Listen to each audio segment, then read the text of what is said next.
हर के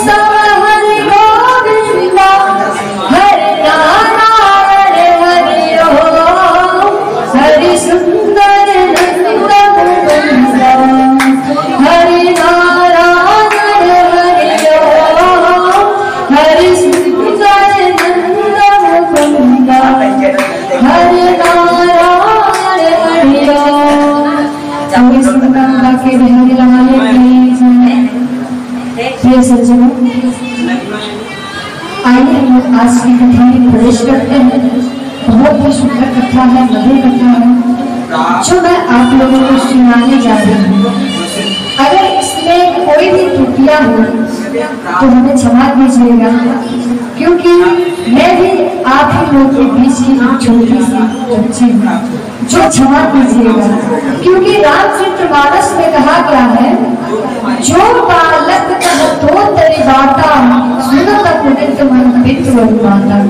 जब बालक तो तेरी बात कहता है तो उस बालक की बात को सुनकर उसकी माता बहुत प्रसन्न होती है, बहुत खुश होती है कि वो तोतरी बातें कहता है तो सुनकर बहुत मुदित होती है, खुश होती है। वैसे भी अगर कोई गलतियां भी हमसे हो रही है, कोई त्रुटियां हो रही है तो हमें क्षमा कीजिएगा। आइए आज की कथा में प्रवेश करते हैं। आज हम लोग कथा स्मरण करेंगे धुंधकारी का, जो महापापी था, जो अपने जीवन भर केवल पाप ही पाप किया था। एक तुंगभद्रा नदी के किनारे एक गांव था, उसमें आप देव नामक एक ब्राह्मण रहते थे। वो पढ़े लिखे थे, विद्वान थे, ज्ञान से प्रकाशित थे, बहुत पढ़े लिखे थे। एक दिन उन्होंने बैठे तो वो सोच रहे थे कि मेरी तो उम्र निकलती जा रही है, मेरी उम्र निकलती जा रही है, लेकिन मेरा अभी तक कोई पुत्र नहीं हुआ। मेरी सारी उम्र निकल गई है, लेकिन अभी तक कोई पुत्र की प्राप्ति नहीं हुई। यही सोच के वो रो रहे थे। अपनी पत्नी को बुलाया, कहें कि हे देवी, मेरी तो पूरी उम्र निकल गई है, लेकिन अभी तक तुम्हें प्रभु ने गोद नहीं मिली, अभी तक कोई संतान की प्राप्ति नहीं हुई। इसलिए मैं घर को त्याग कर वन को जा रहा हूँ, और जब तक वापस नहीं आऊंगा जब तक तुम्हारे गोद को परमात्मा न भर देंगे। जब तुम्हारे गोद को परमात्मा भर देंगे, तुम्हें पुत्र की प्राप्ति हो जाएगी, तभी मैं वन से घर आऊंगा। और कह के महात्मा पंडित जी जो थे वो वन की ओर चले गए। और जाते जाते उनको बहुत तेज प्यास लगी। उन्होंने देखा कि पास में एक सरोवर है, वहां पे गए, पानी पी, अपने प्यास को बुझाए और वृक्ष के नीचे, एक वृक्ष के नीचे आराम करने लगे और वहीं पे रो रहे थे। तब तक वहीं से एक ब्राह्मण गुजर रहे थे, ब्राह्मण थे, वहीं से जा रहे थे। तो एक महात्मा थे, वहीं से गुजर रहे थे। जब ब्राह्मण की रोते हुए, ब्राह्मण की आवाज को, रोते हुए आवाज को सुना तो ब्राह्मण महात्मा ने सोचा कि लग रहा है कि कोई मेरे भगवान के लिए रो रहा है, श्री राम के लिए रो रहा है, हमें देखना चाहिए कि ऐसा कौन है कि रो रहा है। और ये सोचकर महात्मा ब्राह्मण के पास गए और पूछे कि हे ब्राह्मण, तुम्हारे क्या कष्ट है, तुम क्यों रो रहे हो, हमसे बताओ। तो ब्राह्मण बताते हैं कि मुझे, मेरी पूरा उम्र निकल गई, अभी तक कोई संतान की प्राप्ति नहीं हुई। मेरी पूरी उम्र निकल गई, लेकिन अभी तक किसी संतान की प्राप्ति नहीं हुई है। मैं इसीलिए घर को त्याग कर वन को आया हूँ। तो महात्मा कहते हैं, अरे मुझे तो लगा कि ये तो प्रभु के लिए हो रहा है, लेकिन ये तो भगवान के लिए नहीं, ये तो जगत के लिए हो रहा है। मुझे तो लगा भगवान के लिए हो रहा है, भगवान के नहीं, ये तो जगत के लिए हो रहा है। मैं कहाँ फंस गया, मैं अब क्या करूँ। तो ब्राह्मण कहते हैं, हे प्रभु, आपने मुझसे पूछा, मेरा कष्ट पूछा, मैं तो कष्ट को अपना बता दिया, लेकिन आप मुझे कष्ट को पूछे हैं, मैं बताया हूँ, तो इसके बदले आपको मुझे पुत्र को देना ही हो। तो कहते हैं कि जो भगवान लिख दिए हैं वो तो होगा ही, पुत्र को छोड़ो, अब तुम भी वैराग्य ले लो, भगवान के शरण में आ जाओ। तो कहते हैं, ब्राह्मण कहते हैं, अरे तुम तो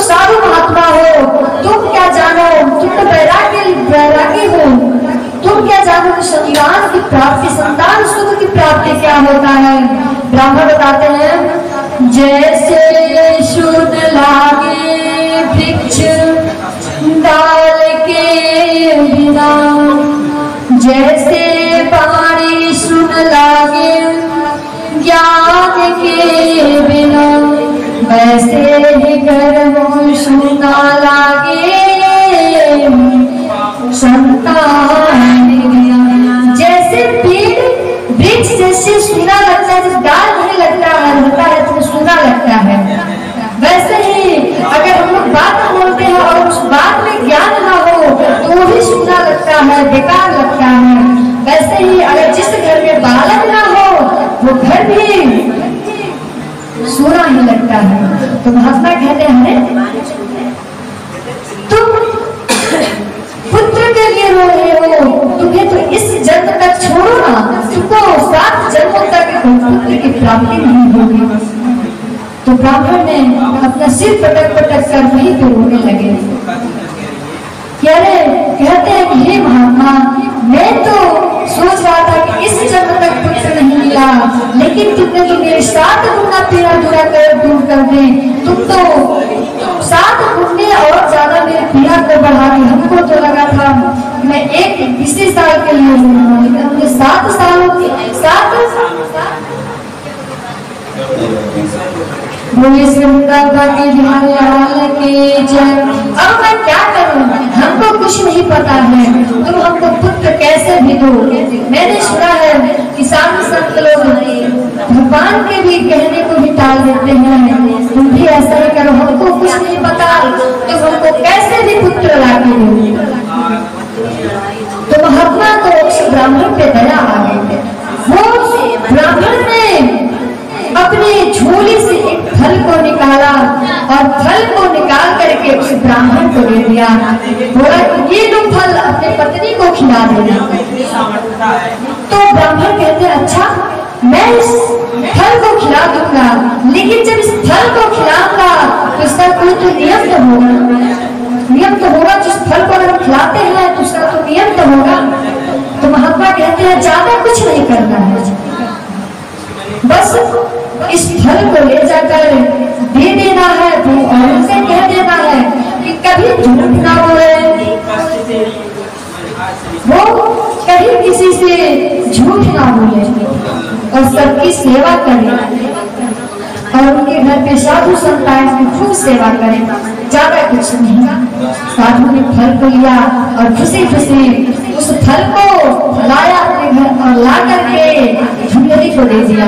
ये लो, ये धुंधली लो, इस फल को खा लो, तुम्हें संतान की प्राप्ति होगी। और कहकर वो अपना आरती बंधन पे चले जाते हैं। बोले सतनामा के लाल की जय। और वो आरती बंधन पे चले जाते हैं। तो धुंधली ने उस फल को लेकर उसके बारे में बहुत दुष्कर्म सोचती है, मैं इस फल को खाऊं कि ना खाऊं, खाऊं कि नहीं खाऊं, सोच रही थी। तब तक एक पड़ोसन आते हैं। तो धुंधली कहती है, अरे बहन, अरे सखी तू आ गई, मैं तो इस फल को देखो ना, मैं इस फल को उसी समय से लेकर सोच लूं खाऊं कि नहीं।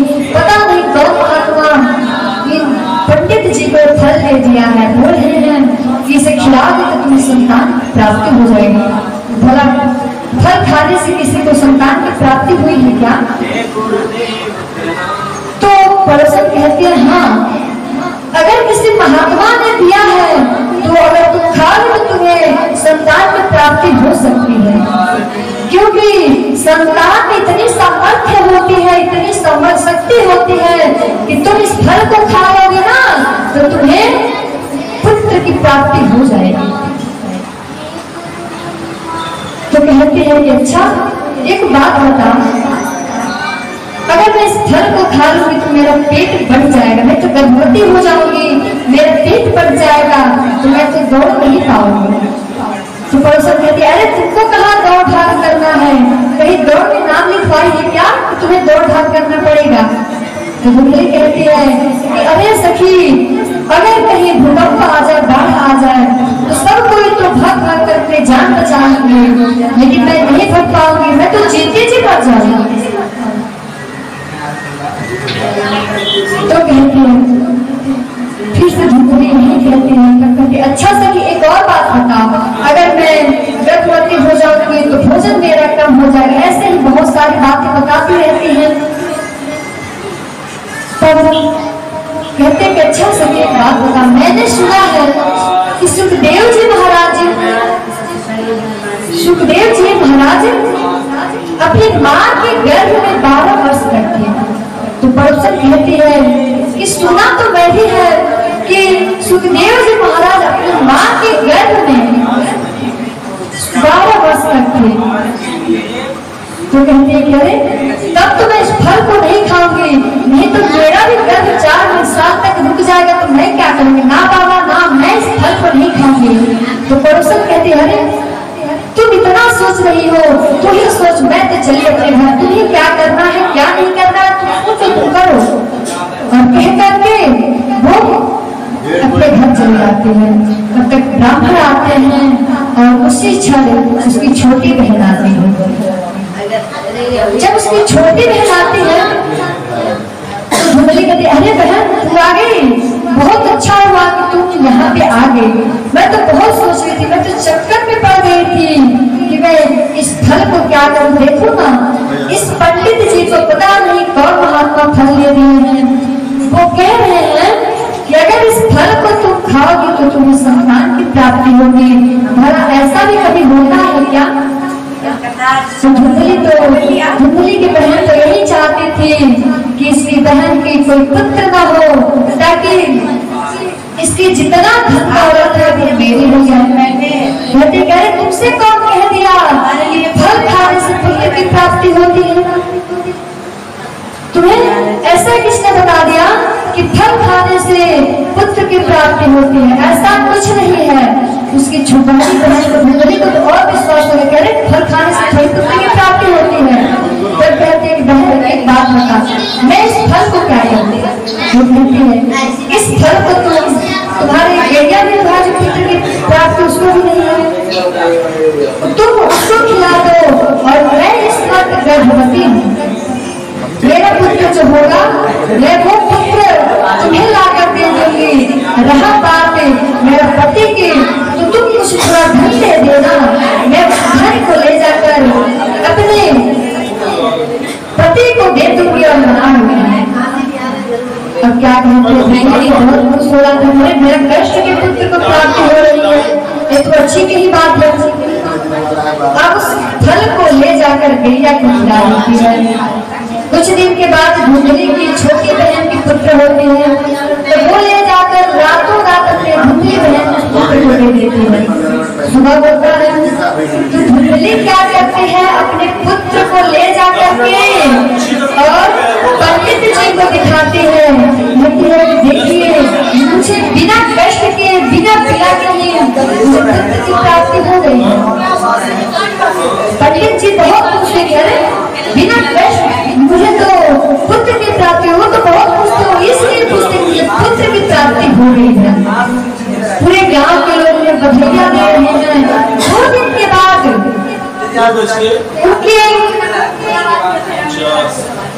जो गैया थी, गौ माता थी, वो भी पुत्र देते हैं, जिसका शरीर तो मनुष्य के जैसा है, लेकिन जो गाय है ना, गाय एकदम गाय की तरह, गौ माता की तरह दिख रहा था।